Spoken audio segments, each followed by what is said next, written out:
गौरचन्द्राय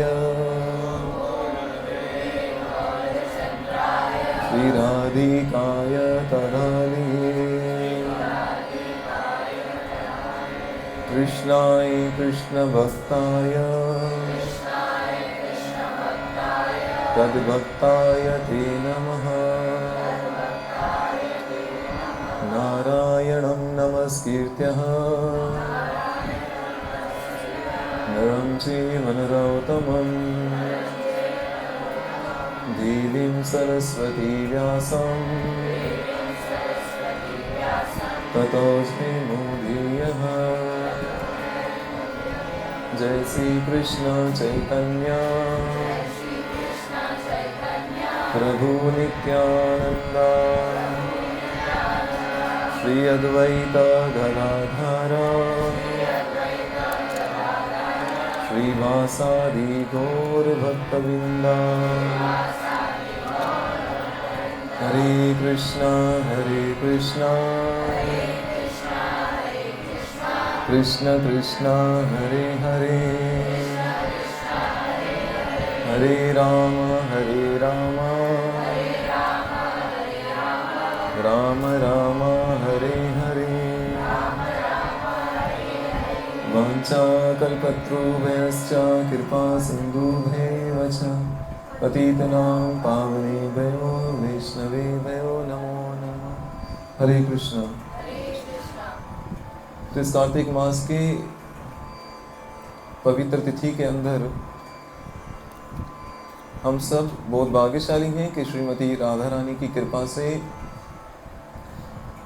सवेरे मंगल आरती से लेकर संध्या तक बहुत अच्छा अवसर प्राप्त हो रहा है कि सवेरे जैसे मंगल आरती, फिर इसके बाद नहीं, मंगल आरती से पहले स्नान, प्रातः स्नान करके आते हो ना सब लोग, वो आते ही नहीं मंगल आरती में तो क्या पूछो। प्रातः स्नान पहले क्या है, जिसको कार्तिक स्नान कहा जाता है, जिसकी बहुत महिमा है खासकर इस कार्तिक में। फिर इस स्नान के बाद फिर क्या होती है, मंगल आरती, जो सबका मंगल करती है। मंगल आरती के बाद फिर तुलसी पूजा, इसके बाद गुरु आरती, नरसिंह आरती, उसके उपरांत श्रीमद् भागवत महापुराण। देखा जाए तो ये कार्तिक मास का पूरा पैकेज है। जैसे इस समय दिवाली का पैकेज चल रहा है ना जगह पे, कि पूरा एक, जैसे अभी अनाउंसमेंट हो रही है गाड़ियों में, बड़े बड़े मॉल्स के अंदर, कि देखो पूरा पैकेज एक साथ ले लो डिस्काउंट के साथ। तो इस कार्तिक मास के अंदर हमें पूरा पैकेज मिला है। सुबह मंगल आरती, प्रातः स्नान, मंगल आरती, तुलसी पूजा, भागवत महापुराण और 64 अंगों में विशेष अंग हैं जो हम सारे पालन कर रहे हैं। इसलिए जो सुबह को मंगल आरती आता है, जो वृंदावन चंद्र के साथ जुड़ा है, तो उसको तो समझो अलग से कोई नियम लेने की ज़रूरत नहीं भी है, ऑलरेडी उसका तो कार्तिक सफल हो गया। फिर भी हमें इससे अधिक प्रयास करना चाहिए। और बहुत सौभाग्य हमारे लिए कि आज कृपा कटाक्ष के साथ साथ गोपी गीत भी सब बच्चों ने आरंभ कर दिया है। और इन दिनों में वैसे भी गोपी गीत, राधा कृपा कटाक्ष, गजेंद्र मोक्ष, भागवत महापुराण को डेली श्रवण करना और श्रीमद् भागवत गीता को भी, तो जहाँ तक मुझे लग रहा है कि आप सबको 12 चैप्टर को सबको याद है ज़बानी, है ना, तो इतना कर लो। भगवद गीता का 12वां अध्याय तो ज़बानी पढ़ लिया करो इस कार्तिक मास में, तो विशेष कर, ठीक है। तो ये बहुत गोल्डन चांस है हमारे लिए कि राधा रानी की विशेष कृपा से ये सब प्राप्त हो पा रहा है। बस सावधान रहना कि कहीं कलयुग या माया हमारे इस कार्तिक के विशेष इस समय को, विशेष तिथि को, इसे व्यर्थ नहीं जाए। मोस्टली इसी महीने में क्या होता है, सब सीज़न होता है, मार्केट में सीज़न, पार्लर वालों के पास सीज़न, जितनी भी चीज़ें हैं सबका सीज़न होता है। और सब लोग भूल जाते हैं और सब अपने कामों में इतना बिजी हो जाते हैं, कार्तिक बीच में से कैसे निकल गया पता भी नहीं चलता।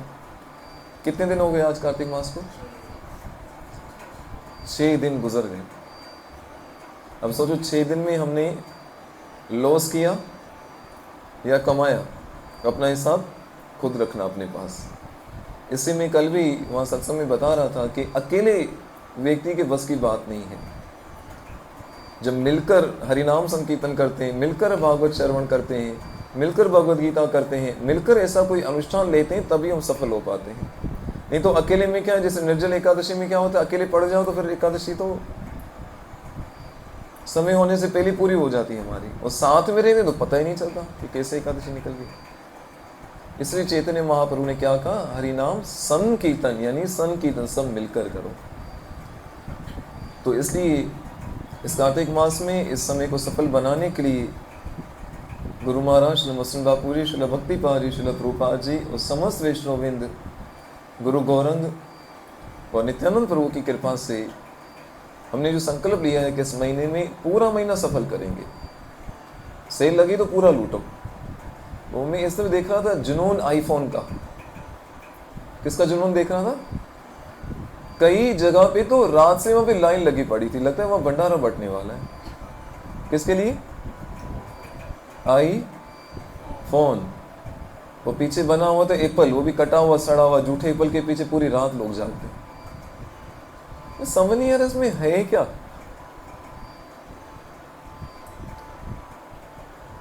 तो इसलिए कई प्रकार के स्वरूप धारण करके माया हमारे पास आए, उससे थोड़ा हमें सावधान रहना है।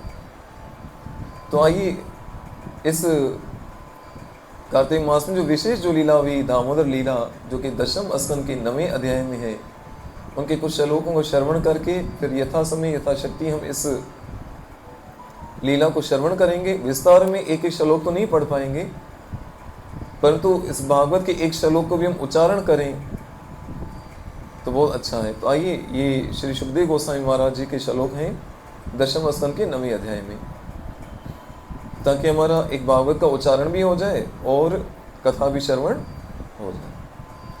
तो सब बोलिए, श्री शुक उवाच एकदा गिरहदासीषु यशोदा नंदगेहनी कर्मंतर न युक्तासु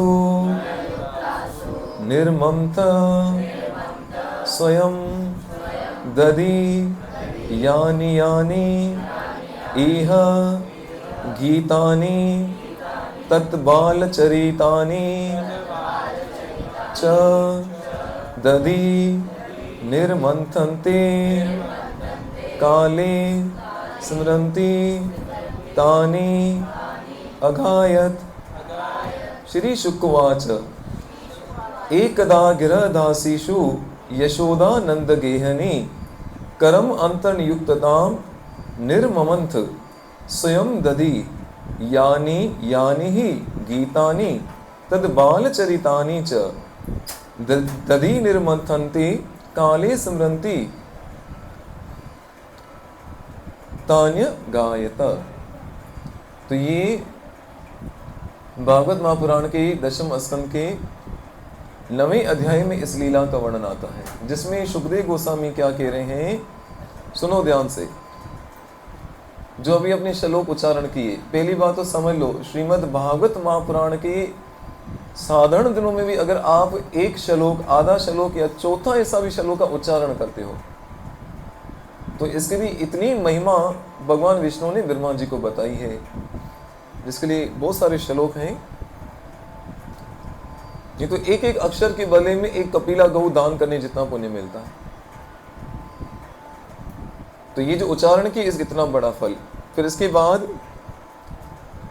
श्रील प्रभुपाद जी इसका जो अनुवाद लिख रहे हैं, आइए उसको हम श्रवण करते हैं। जो श्लोक आपने पढ़े इसका अर्थ क्या है। श्री सुखदेव गोस्वामी ने आगे कहा, एक दिन, क्या वो एक दिन कौन सा था पता है? दीपावली का दिन। अब ठीक है वहां पे, तो बाकी सबको पता ही नहीं। हाँ, एग्जैक्ट दीपावली का दिन था। एक दिन जब माता यशोदा ने देखा कि सारी नौकरानियां अन्य घरेलू काम काजों में व्यस्त हैं, तो वे स्वयं दही मथने लगी। दही मथते समय उन्होंने कृष्ण की बाल क्रीड़ाओं का स्मरण किया और स्वयं उन क्रीड़ाओं के विषय में गीत बनाकर उन्हें गुनगुनाकर आनंद लेने लगी। यह सुखदेव गोस्वामी कह रहे हैं कि एक दिन की बात है कि जब घर के सारे नौकर चाकर क्या हो गए, छुट्टी भी चली, दिवाली थी तो सबको अपने घर घर पे काम काज होंगे, आप लोग वांदे बैठे हो ऐसे यहाँ पर हो। तो यशोदा मैया ने माखन निकालने के लिए स्वयं जो मटकी और जो उसमें सामान चाहिए वो सब लिया, जो बिलोनी होती मटका लिया, और साथ में उस माखन को निकालते के साथ साथ क्या करें, बाल चरितानी यानी कि जो भगवान श्री कृष्ण के बाल लीलाएं हैं उनको गीतों के द्वारा क्या करी थी, गुनगुनाने लगी। अब इस लीला को कहते हैं क्या, दामोदर लीला। और आप सबको शायद नहीं पता हो 12 महीनों के नाम क्या है, जनवरी से लेकर दिसंबर, लेकिन हमारे वैष्णव कैलेंडर में 12 महीने भगवान के नाम के साथ हैं। जैसे 12 तिलक होते हैं ना, ये 12 महीनों के नाम। बोलो जरा 12 तिलक के नाम किस किस को आते हैं? ओम केशवाय नमः, नारायणे नमः, माधवाय नमः, गोविंदाय नमः, विष्णुवे नमः, मधुसूदनाय नमः, त्रिविक्रमाय नमः, श्री वामनाय नमः, श्रीधराय नमः, ऋषिकेशाय नमः, पद्मनाभाय नमः, और अंत में दामोदराय नमः। ये 12वां महीना। इस महीने का नाम ये वैष्णव 12। अच्छा, जनवरी फिर सबको याद है, लेकिन वैष्णव नाम जो महीने को किसी को याद नहीं, इसके लिए करके इस महीने को क्या कहते हैं, दामोदर मास, वैष्णव कैलेंडर के अकॉर्डिंग। और हम लोग क्या है, जैन, फेब, मार, अप्रैल। लेकिन हमें वैष्णव जो मंथ है उनके नाम याद रखने चाहिए। उनको याद करने से क्या होगा, हमारा जीवन धन्य हो जाता है। इसलिए वैष्णवगण क्या करते हैं, 12 तिलक को धारण करते हैं, और ये सबको आने चाहिए, नहीं आते तो सीख लो।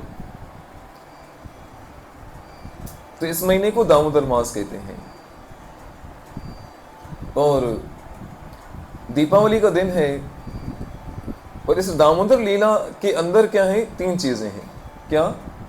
भगवान का नाम,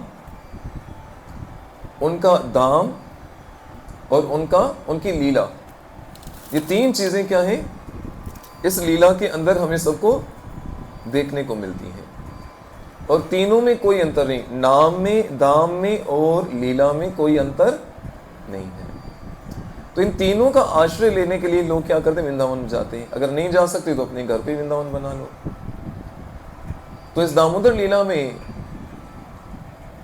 अब किस तरह से सुखदेव गोस्वामी प्रवेश करवा रहे हैं कि उनमें लेके चल रहे हैं गोकुल के अंदर। हम पढ़ते हैं क्या, नमामीश्वरम सच्चिदानंद रूपम लसत्कुंडलम गोकुले व्रजमानम यशोदाभियो लोकालाभवमानम परमिशम् अत्यन्तम्।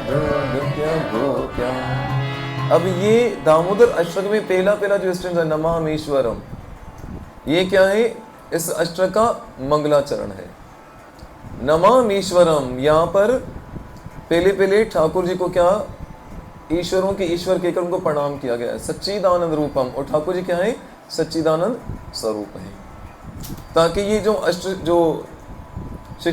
ये जो दामोदर अष्टकम पढ़ रहे हैं, तो पहले शलों में क्या किया गया, इसे मंगलाचरण किया गया, ताकि क्या हो जाए, ये पूरा जो दामोदर अष्टक है वो हम सफलता से इसको गा पाए। यह सत्यव्रत मुनि ने ऐसे विचार किए, इसको पूरा लिख पाए। और हरिभक्त विलास में भी इसका सुंदर वर्णन है, पद्म पुराण के अंदर भी वर्णन है, भागवत महापुराण के 10वें स्कंद में भी इस लीला का वर्णन मिलता है। अब वो दिवाली का दिन, और माँ यशोदा क्या कर रही है, स्वयं दधी निकालने के लिए बैठी हैं, मथने के लिए, माखन निकालने के लिए। कारण क्या था, मैंने कल भी एक कथा की थी, फिर मैं थोड़ा रिपीट कर दूं कि एक बार वृंदावन के अंदर ठाकुर जी क्या कर रहे थे, ग्वाल बालों के साथ खेल रहे थे, क्रीड़ा कर रहे थे, लीला कर रहे थे। खेलते खेलते एक विजवासी बालक क्या हुआ, वो गिर पड़ा। गिरा तो रोने लगा। कई लोग होते हैं वो जल्दी रोना शुरू कर देते हैं, और कुछ लोग क्या होते हैं, थुली चमड़ी क्या बोलते हैं उसको, ये सुधरेगा नहीं। कुछ लोग ऐसे होते हैं। तो बालक गिर पड़ा, तो कृष्ण ने उस विजवासी बालक को देखा, अपने ग्वाल सखा को, अरे तू इतना सा गिरने पर इतना ज्यादा रो रहा है, इतना उधम कर रहा है, तू ब्रज की माखन को, ब्रज की दही और दूध को बदनाम करेगा? इतनी सी चोट के कोई रोता है क्या? तो वो बालक और जोर से रोने लगा, और जोर से रो कर कहने लगा, अरे लाला तुझे क्या पता, तू दही माखन ये दूध की बात करता है, तेरे घर पे तो 9 लाख गाय हैं, तुझे सब कुछ मिलता है, लेकिन मुझे तो देखने को भी हफ्ते में एक बार छाछ मिलती, वो भी बासी। कृष्ण ने कहा ऐसे क्यों? हमारे बीज में कोई गायों की कमी है, कोई दही दूध माखन की कमी है क्या?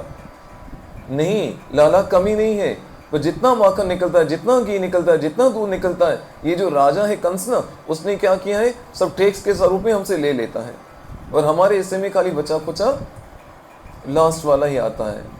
तो कहाँ हमारे शरीर में बल बढ़ेगा?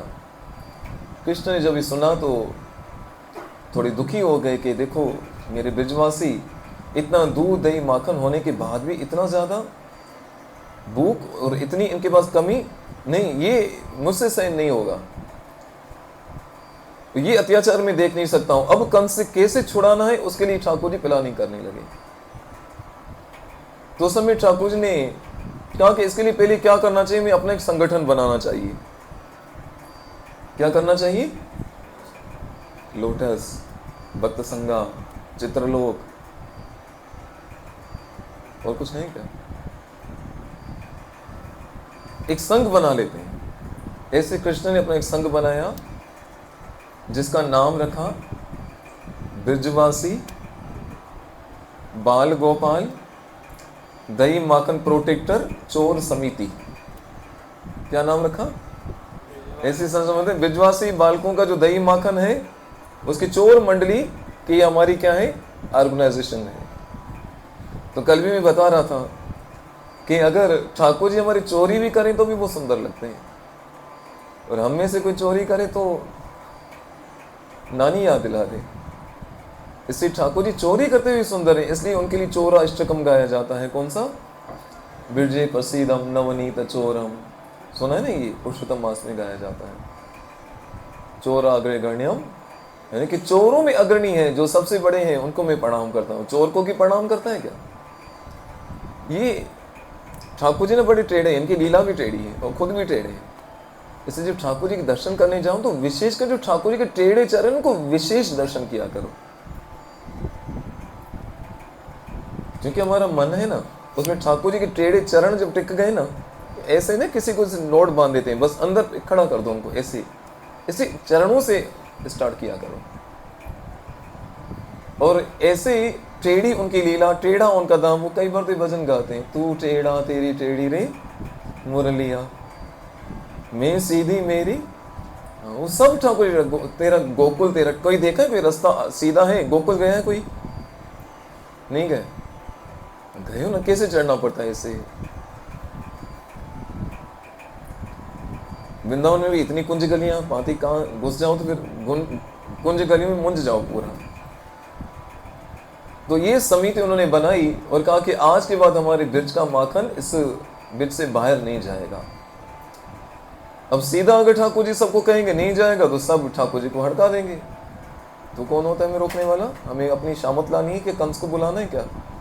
तो ठाकुर ने क्या किया, जहां जहां पेरा बिठा दिया, बंदरों को, ग्वाल बालों के, जहां कैसे माखन जाता है वहां पे पेरा दे दो। इस ब्रिज से बाहर कोई लेके नहीं जाए। जैसे टोल नाका होता है ना, ऐसे बैरिकेड लगा दे, टोल टैक्स भरो फिर आगे बढ़ो। इसलिए ठाकुर जी ने ये पूरी योजना बनाई और पूरा योजनाबद्ध होकर जब भी माखन घी यहाँ से बाहर जाने लगता तो सारी ट्रॉली के साथ वहां जाके पहले खड़े हो जाते कि आज के बाद ये माखन बाहर नहीं जाएगा। तो गोपियां कहती क्यों? कंस राजा है। अरे कंस होगा मथुरा का राजा, ब्रज का राजा तो मैं हूं। क्या हूं मैं? गोपियां उनकी शब्द सुन के, अभी ईशान बोले मैं उल्लासनगर का राजा हूं, तो कोई मानेगा?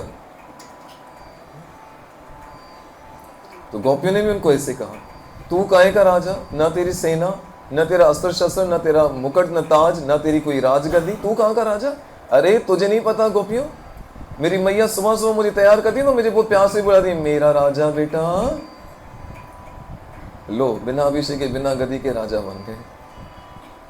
गोपियों ने तू परे हट, देखा तेरा राजपाट, तेरी सेना, नहीं तो अभी तुझे एक लगाएंगी ना सारी राजगद्दी की। हिकड़ी निकल जाएगी। कृष्ण ये ऐसे मानेंगे नहीं, ठीक है तुम जाओ। छापा मार युद्ध, सामने कौन लड़े इनके साथ? गोपियां तो वृंदावन की हैं। तो सही में अभी मैं वृंदावन में, तो विश्वास करोगे यहाँ से लेकर छत तक एक गोपी थी, उसकी इतनी शायद हाइट थी, शायद 2-3 इंच नीचे। मैं अपनी आंखों से देख कर रहा हूँ कितने फिट होगा ये। और अगर वो पीछे बाइक पे बैठ जाए तो, इसलिए एफर टावर बाइक पे जा रहा है। मैं अपनी आंखों से देख कर रहा है मैंने कि यार वाह प्रभु, ये यहीं पे लीला हो सकती है। तो बस लाभ नहीं करो, तुम जैसे 3 खड़े होगे तो पहुंच पाओगे। अब बेचारे जो जिनको जरूरत दिक्कत है कि मोनिश कहाँ गया, बोले थोड़ा यार हमें उधार दे दो। तो क्या हुआ, गोपियां तो साइडों में, कृष्ण की ऐसे मानेंगे नहीं, आज इनका माखन यहीं पे लूट लेते हैं। और वहीं से कहते कंकरी मारने कैसे क्या किया, और वहां पे युद्ध छिड़ गया। उस जगह को कहते हैं सांकरी खोर। आप ऐसे सबने शायद दर्शन किए हो कि आज भी वहां पर ऐसे पत्थर पे हाथ घसने से वहां से सुगंध आती है माखन की। और चीना चपटी में, भागम भागी में गोपियां जो कृष्ण के पीछे भागे, तो कृष्ण ने ऐसे जो स्लिप हुए हैं, तो वहां से हाथ ऐसे खुद को संभालने के जो रखा है, तो वो पंजे का निशान ठाकुर जी का आज भी वहां पर है। और बरसाना का आप सबको पता होना चाहिए, ये जो सांकरी खोर है, कि बरसाना एक्चुअल में है क्या, ये साक्षात ब्रह्मा जी हैं। क्या है ये? इससे कहते हैं ब्रह्माचल कहा जाता है इनको। क्योंकि जब श्यामा श्याम जो जब इस धरा पे लीला करने आए, तो ब्रह्मा जी ने भी ये विचार किया कि काश मुझे भी यहाँ पे कोई सेवा मिल जाए, तो मैं क्या सेवा करूँ। तो आज भी हम श्री जी के मंदिर में जब जाओगे, अब देखो बैठे बैठे आपको बरसाना की यात्रा हो रही है। अगर बरसाना में जब बहुत ठंडी हो, आप लोग नहीं मंगला पे नहीं जाएंगे, रूम में बैठेंगे, फिर तो आप तो गया खर्चा, यहीं बैठ के ले लो आनंद इसका। अब सीढ़ियों पे चढ़ोगे जब श्री जी की, तो वहां पर पहले एंटर होने से पहले ब्रह्मा जी का छोटा सा मंदिर है। किसने दर्शन किए, जरा हाथ उठाओ। गए हो बरसाना? गए हो ना? हाँ या ना बोलो तो सही सब। तो ब्रह्मा जी के दर्शन, हाँ बोलेंगे तो फंसेंगे, पूछेंगे ये देखे, जैसे कोई नई बनी ऐसा गए तो गए नहीं गए की तरह। ब्रह्मा जी के दर्शन किए कहाँ पे? पहले वैष्णव का आश्रय लेके फिर प्रवेश किया करो। जैसे सीढ़ियों पे हम ऊपर चढ़ते हैं, क्योंकि आपने दर्शन किए, छोटा सा मंदिर है, सीढ़ियों के ऊपर चढ़ते हैं, वो ब्रह्मा जी है।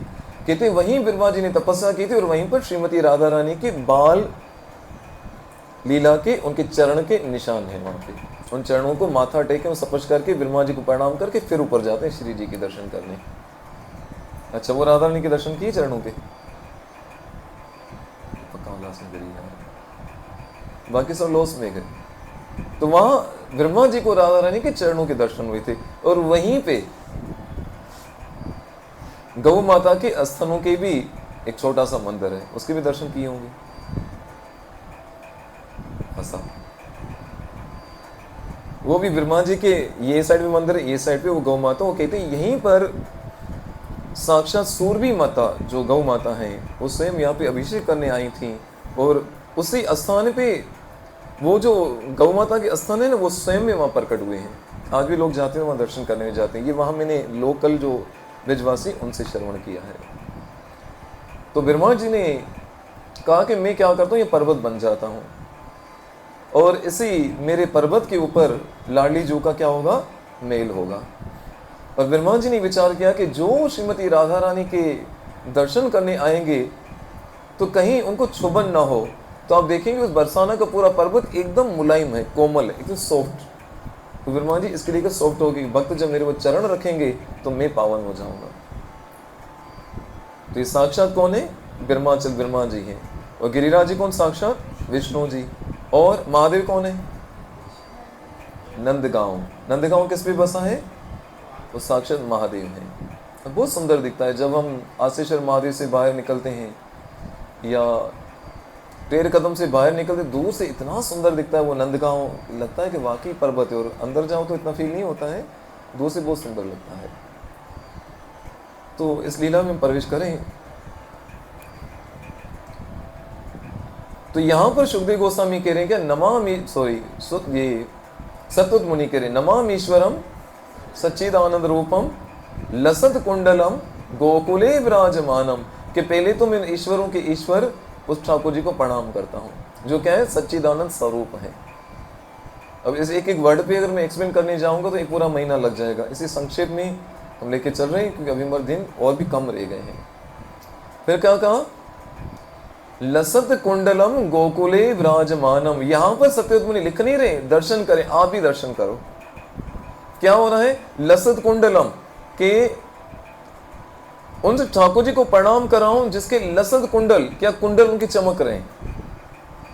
क्यों चमक रहे हैं, सोने के बने हुए, डायमंड के बने हुए, चांदी के बने हुए, तो चमक क्यों रहे। कुंडल नहीं चमक रहे हैं, ठाकुर जी के गाल इतने सुंदर हैं वो चमक रहे हैं, उसका रिफ्लेक्शन कुंडल पे आ रहा है। हम लोग ऑर्नामेंट जो पहनते हैं, जो ज्वेलरी पहनते हैं स्वयं को सुंदर बनाने के लिए, ठाकुर जी को जो श्रृंगार किया जाता है उनके सुंदरता को छिपाने के लिए। वो कहते हैं तू इतना ना करी हो श्रृंगार नजर नहीं लग जाए, इसे पूरा ढका जाता है। वो ठाकुर जी इतने सुंदर है, उनका एक एक अंग के बस क्या बताएं, इसे उनका श्रृंगार ढकने के लिए उनको श्रृंगार किया जाता है। तो लसत कुंडलम यानी उनके गालों से जो रिफ्लेक्शन आ रहा है, जो लसत मतलब चमकना, जैसे बिजली चमकती ना तो कैसे हर चीज दिखती, ऐसे ठाकुर जी के गालों से चमक आ रही जिसके कारण वो कुंडल चमक रहे हैं और हिल रहे हैं। लसत कुंडलम। और जरा महात्मा गणों ने इस पे बहुत सुंदर टीका की है। तेरा सौभाग्य तो देखो इन कुंडलों का कि यशोदा मैया से भी ज्यादा क्या है, यहाँ शुभदेव गोस्वामी ने यशोदा मैया की सराहना की, नंद गेहिनी यानी नंद बाबा की पत्नी। कई लोगों ने कहा उस ठाकुर जी की शरण लेके हम क्या करें जिसको माँ यशोदा ने बांध दिया, जो हारे हुए, ये क्या हमारा कल्याण करेगा। मैं तो यशोदा मैया के चरण पकड़ूंगा जिन्होंने इसको प्रेम की रस्सी से बांध लिया, तो अवश्य मेरे भी हाथ आ जाएंगे कभी ना कभी। इसमें यशोदा मैया के साथ ठाकुर जी को यहाँ पर दीप अर्पण करते हैं। लसत कुंडलम गोकुले विराजमानम। तो कहा कि यशोदा मैया से भी ज्यादा भाग्यशाली एक महात्मा कह रहे थे ये कुंडल है। क्यों, यशोदा मैया भी कभी कभी जाके ठाकुर जी के गालों को स्पर्श करती होंगी। छोटा सा बालक को डायरेक्ट से रात एकदम उनके गालों पे चला जाता है। तो यशोदा मैया कभी कभी ठाकुर जी गालों को चूमती होंगी, उनको स्पर्श करती होंगी, लेकिन कुंडल इतने भाग्यशाली हैं कि सारा दिन ठाकुर जी के गालों से इसे हिल के बाने बाने से स्पर्श करते हैं। क्या इनकी सराहना। और ये याद रखना, ब्रज लीला के अंदर, वृंदावन के अंदर कोई भी चीज जड़ नहीं है, वह सब चिन्मय है। चिन्मय का अर्थ क्या है,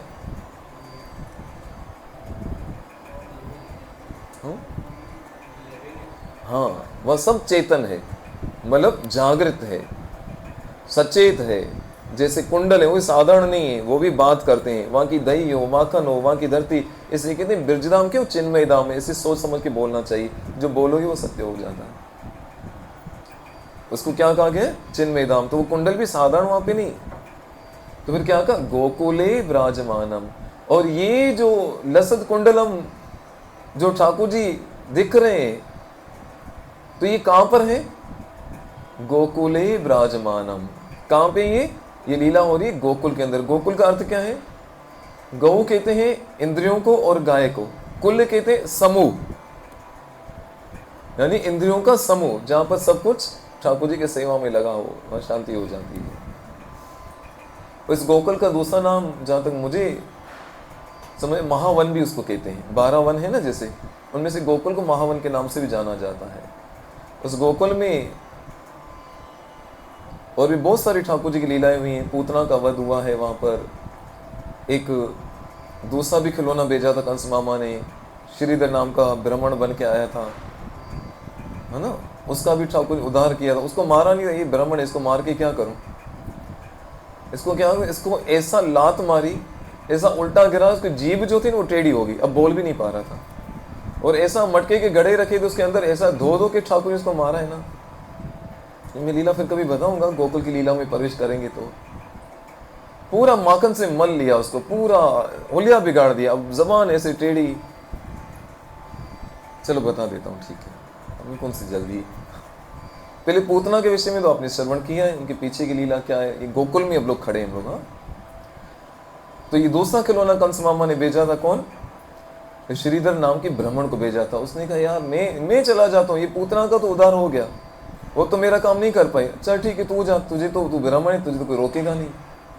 चला गया कि मैं अपनी तंत्र विद्या से ये वो करके कुछ इसका काम पूरा कर दूंगा।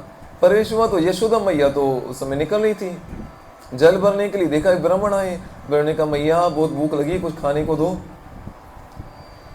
मैया ने कहा मुझे पानी भरने जाए, तो रुक थोड़ी देर बैठे यहाँ पे। और लाला ने कहा बेटा स्वागत है, आज मैं पहले से बैठा हूँ। तो वो पूतना थी, छल किया, उसने कपट किया था, ऊपर से ऐसे इतनी सुंदरी बनकर आई थी और अंदर से एक नंबर की कुरूप।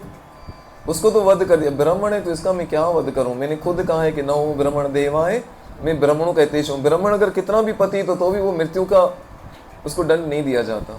इसको आज मजा चखा रहा हूं। तो ठाकुर जी झूले में बैठे, इसने देखा कि यशोदा मैया तो चली गई। वो आए और सीधा लाला के झूले के पास, आजा बेटा।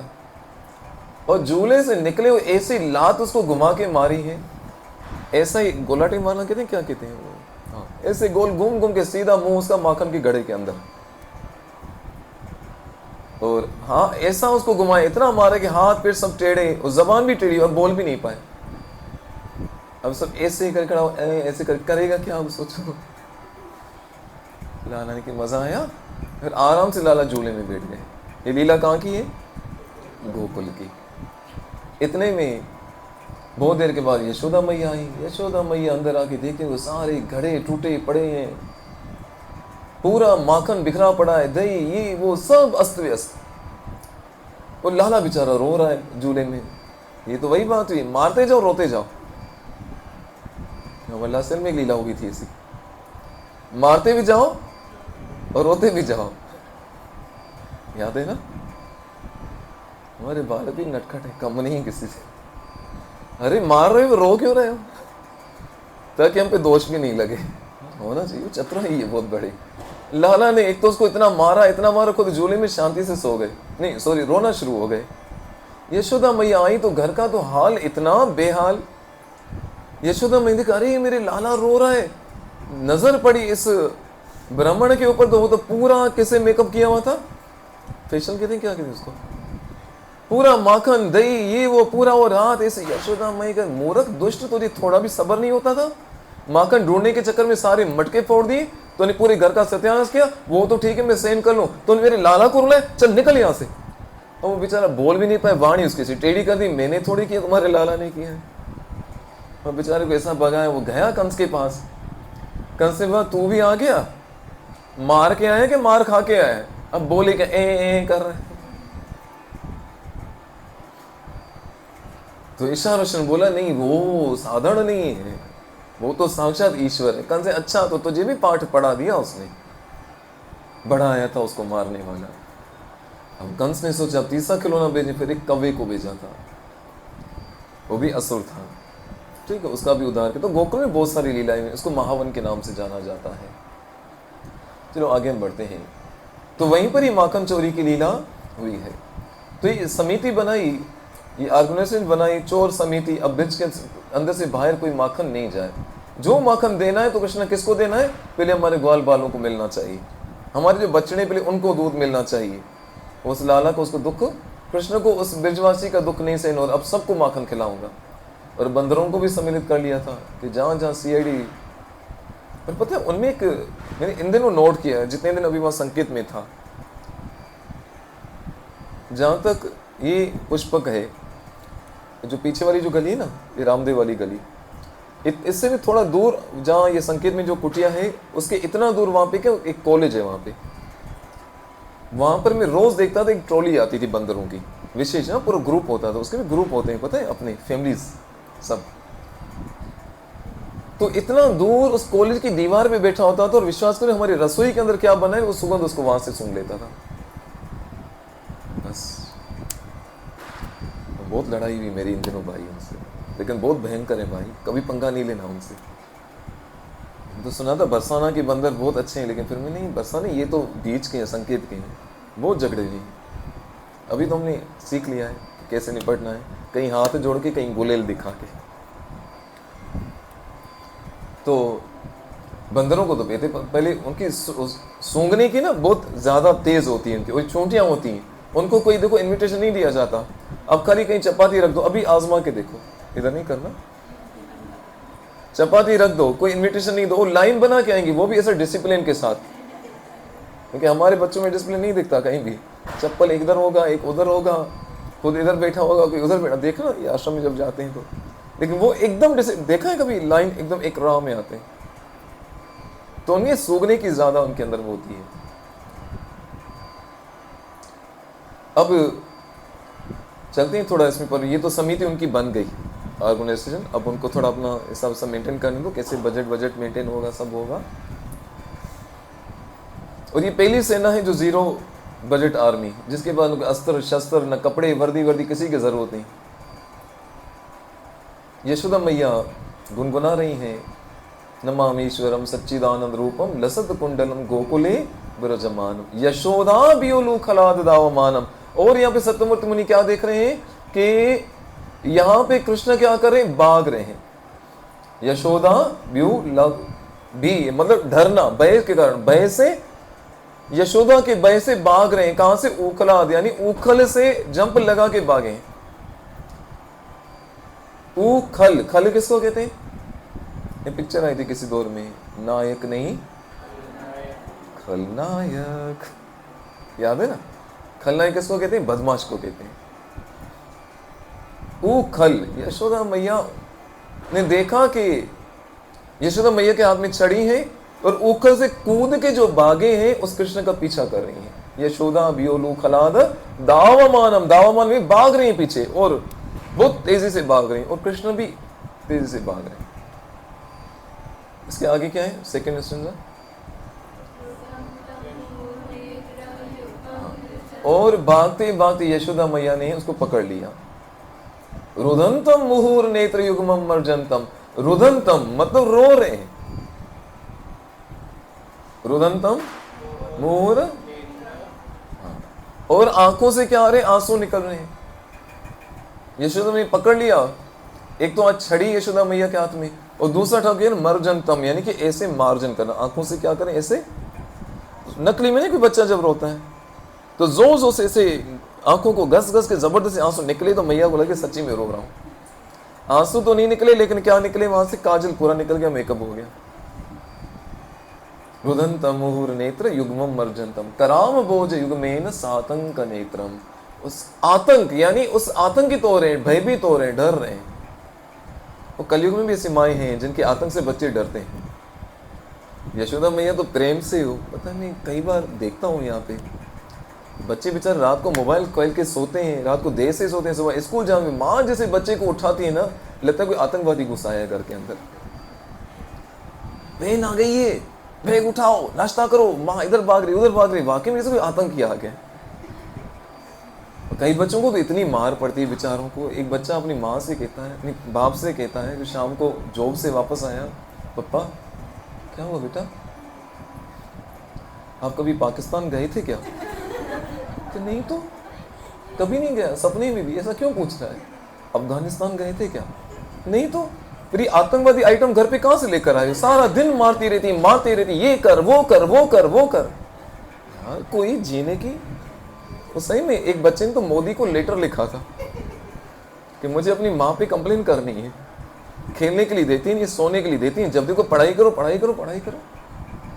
अरे पढ़ पढ़ के क्या आइंस्टाइन बनना है, न्यूटन बनना है?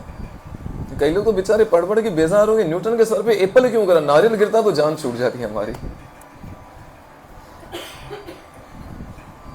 तो क्या कहा, रुदंत मोर युग्मेन सातंक, आतंक यानी आतंक से क्या है, भयभीत है। और ऐसे कृष्ण को क्या करें, या सत्यमुनि प्रणाम कर रहे हैं। है क्या तेरे घर पे भाई?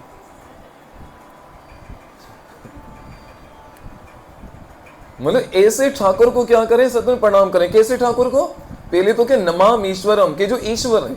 अरे ईश्वर है तो भाग क्यों रहे, रो क्यों रहे? अब ईश्वर है तो ईश्वर की शरण क्यों लेते हैं कि वो हमारी रक्षा करेगा? ये ऐसा ईश्वर है जो भाग रहा है भय के कारण, वो भी कि छोटी सी छड़ी माँ यशोदा के हाथ में देखी, उसको देख के भाग रहा है। हाँ, अब ये ऐसे को कोई भगवान बोलेगा? कौन मानेगा? अब बोलो हम ऐसे भगवान की पूजा करते हैं, यशोदा मैया की छड़ी देखकर भाग रहे, रो रहे हैं, और दूसरी तरफ लोग ये तुम लोग ऐसा भगवान है? हाँ, हमारा ऐसा भगवान है। तो यशोदा मैया ने सवेरे सवेरे इस लीला को, एक हम नहीं जाते हैं, सीधा इस लीला में प्रवेश करते हैं। 3 मिनट और आगे बढ़ा दे इस कथा को। तो यशोदा मैया सवेरे सवेरे उठी हैं और दिवाली का दिन है, घर के सारे नौकर चाकर वहां से छुट्टी पे हैं। रोज उस कंप्लेन आ रही थी माँ यशोदा के पास कि तेरा लाला चोर है, इसने माखन चोरी किया, ऐसे मटकियां फोड़ी, ये किया वो किया। मैया यशोदा विचार करने, 9 लाख जिसके घर पे गाय हो, क्या उसका लाला कभी चोर हो सकता है? ये सब झूठी है। तो किसी की बात मानने को तैयार नहीं।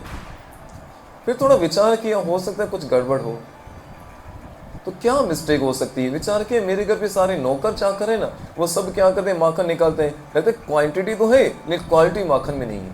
ऐसे आज के बाद में स्वयं क्या करूंगी, उनके लिए माखन निकालूंगी। और 9 लाख गायों में से विशेष जो गायें होती हैं, पद्म गंधा नाम की गायें, जिनके दूध में से पद्म के मतलब कमल के पुष्प की सुगंध आती, ऐसी गाय को सिलेक्ट किया। उसका दूध खास करके कृष्ण के लिए रखा गया, जिसमें से दही जमा के माखन निकाला जाता था। और निकालने में कौन? साक्षात यशोदा मैया। कल मैं पूछ रहा था कि आजकल हर घर में सब परेशान है, सब चिड़चिड़े, एक दूसरे से ऐसे लग रहा है कि यूक्रेन और रशिया का युद्ध लगा पड़ा है। घर कम लग रहा है, उसका बैटल ज्यादा लग रहा है। तो मैंने कि कारण क्या है आखिर? उसका कारण जो मेन क्या यहाँ पे कारण है कि हमारा आहार शुद्ध नहीं है आजकल। जितना भी आहार है वो कहां से आता है? बाहर से आता है। कभी नाम है जोमेटो, डोमिनोज, स्विगी, इसे में कल बोला थी, नाम इसे भयंकर लगते हैं। जोमेटो इमेजिन करो, ऐसे अजगर लगता है बड़ा कोई, है ना? स्विगी भला नहीं जैसी होती, टेढ़ी मेढ़ी करके आए। अब आप बोलोगे ऐसे कैसे कंपेयर कर रहे हो? उस समय जैसे एक असुर था, असुर नहीं थी पूतना, वो क्या करती थी, वहां छोटे छोटे बच्चों को मार देती थी। अब ये जो मॉडर्नाइज जो असुर है ना, ये लोग बच्चों को नहीं, बच्चों की बुद्धि को मार रहे हैं। उनको सोचने की शक्ति खत्म होगी, क्या करना चाहिए क्या नहीं करना चाहिए, क्या खाना चाहिए क्या नहीं खाना चाहिए। तो घर पे, जिस घर पे देखो माँ अगर बना के बच्चे को खिलाए और अपने हाथ से खिलाए, तो बड़ा होगा तो फिर क्या बोलेगा, हाँ भाई माँ मैं आपका कर्ज, आपके दूध का कर्ज उतारूंगा। कल मैंने पूछा, भाई अगर बच्चा स्कूल से आए, भूख लगी और बोले मैया भूख लगी, तो माँ क्या बोलेगी? मोबाइल पे बैठी क्या बोलेगी? जा फ्रिज में से निकाल के खा। तो क्या निकाल के खा? हनी बेल। की जिंदगी में बेल बजाता है, कभी डॉक्टर की, कभी वकील की, कभी किसकी, कभी किसकी। तो ये बाहर का जो आहार है ना, ये हमारी बुद्धि को भ्रष्ट करता है। 99.9% जितना हो सके आप लोग अवॉइड करो इससे। और अब तो उल्टा हो गया, 99.9% बाहर पे निर्भर है। घर का काम, बस कुछ भी हो ऑर्डर दो, 1 मिनट में जोमेटो, 10 मिनट में पिज्जा, 5 मिनट में ये। अरे यार तुम लोग ये मोबाइल पे खेल खेल के क्यों सत्यानाश कर रहे हो? ऐसे खुद अपने हाथ से बनाओ, ठाकुर जी के लिए बनाओ। कई लोग अभी के 56 भोग लगाते हैं, उसमें भी क्या चीटिंग करते हैं। 56 में से 6 भोग तो खुद बनाएंगे, 50 आएंगे बाहर से। क्या? पर भगवान ने भगवद गीता में क्या, पत्रम पुष्पम फलम तोयम यो में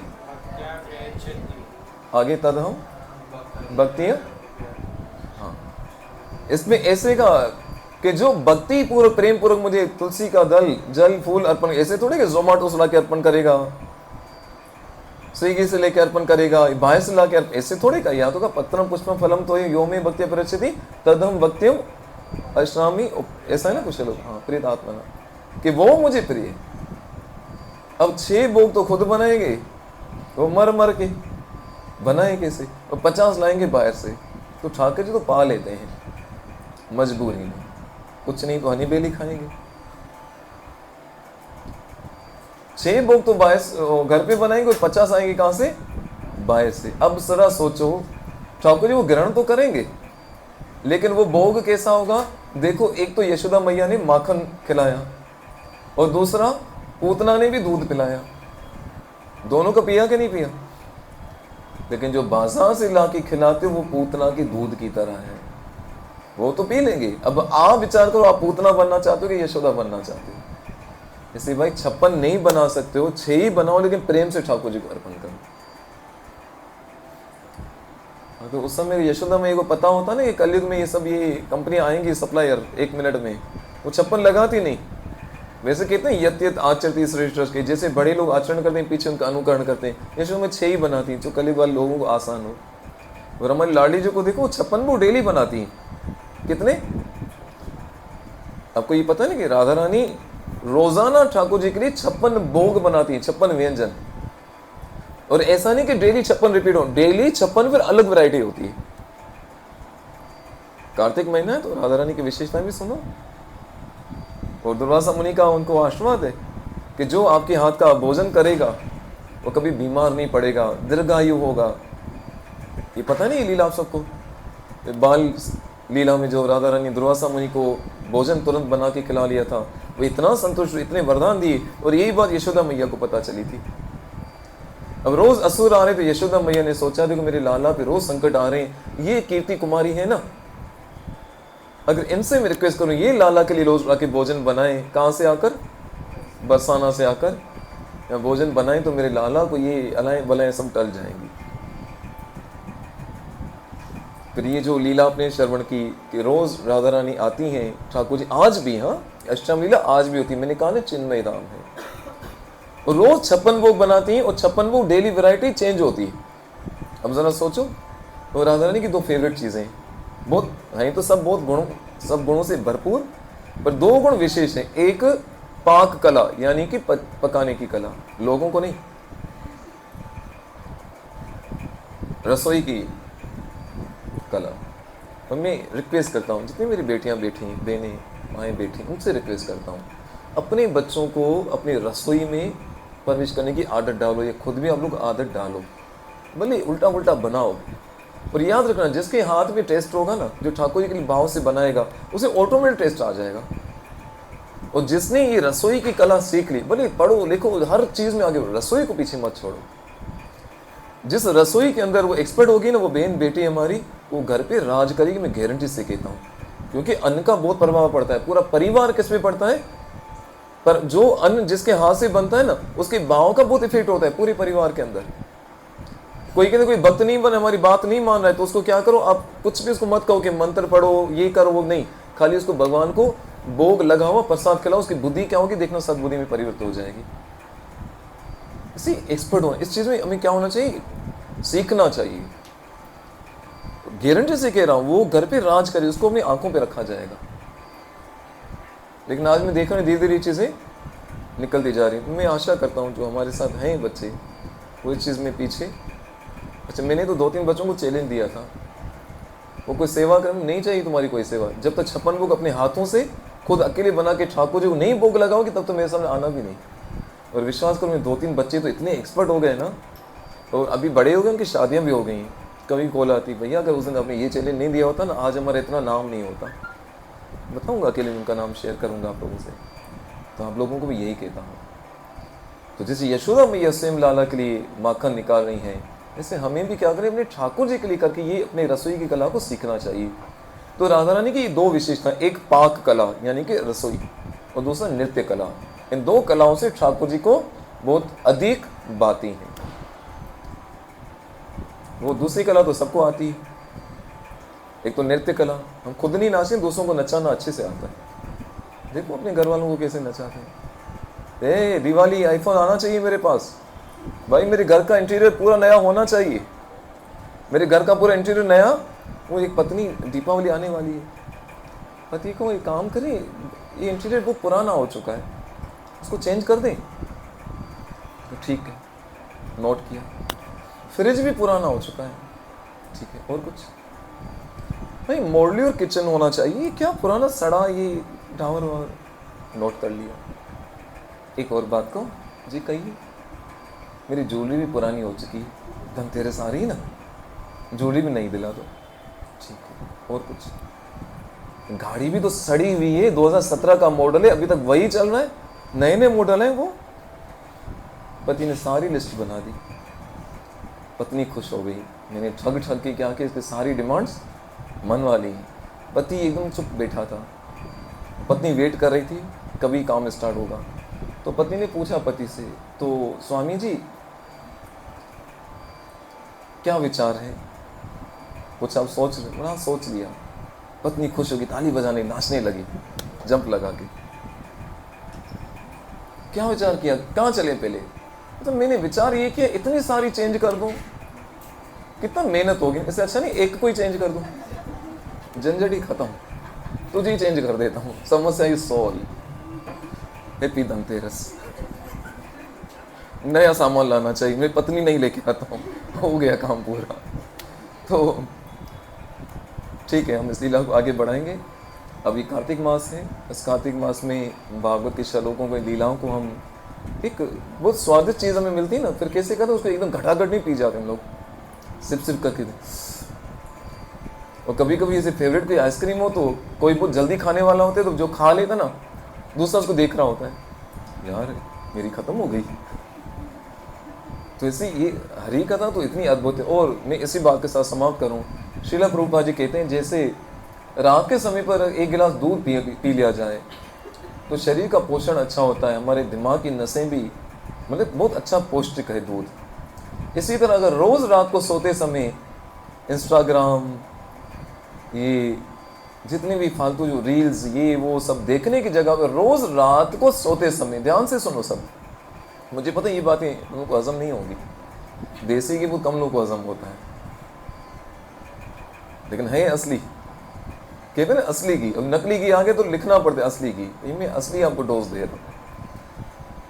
तो शिला प्रभुपाद कहते हैं कि रोज रात को जो एक गिलास दूध पी के सोता है तो उसका शरीर का पोषण पूरा हो जाता है। इसी तरह से रोज इस दशम स्कंद के एक अध्याय को या कृष्ण लीला बुक का एक अध्याय पढ़ के सो जाओ तो आपकी भक्ति में उन्नति होगी, और रात को सोते समय भी आपके सपने में कृष्ण ऐसे बंसी बजाते हुए आएंगे। तो कार्तिक मास में ऐसा नियम बनाना चाहिए कि रात को सोते समय हम क्या करें, कृष्ण लीला का, या अभी हमने जो श्रवण की कृष्ण लीला का, उसी का मंथन करते करते सो, विचार करते करते सोएं, ताकि कार्तिक हमारा क्या हो, सोना भी किसके लिए हो जाए, ठाकुर जी के लिए। ठीक है, इसी मंगल कामना के साथ श्रीमती राधा रानी की कृपा हम सब पर बरसती रहे, ताकि कार्तिक मास हमारा सफल हो। और जैसे जैसे ठाकुर प्रेरणा देगी यथा समय यथा शक्ति हम इस भागवत को कंटिन्यू करेंगे जहाँ तक ठाकुर जी अब चलाना चाहें। तो आज तुम खाली इस लीला में प्रवेश किया है, थोड़ा गोकुल के दर्शन किए, थोड़े इस लीला के दर्शन किए, तो आगे क्या होता है जैसे हरी जी। ठीक है, श्री श्री राधा वृंदावन चंद्र बिहारी लाल की, ग्रंथराज श्रीमद् भागवत महापुराण की, कार्तिक मास की, श्रीमती राधा रानी सरकार की, ताई गौर परमानंदी बापू जी सरकार की।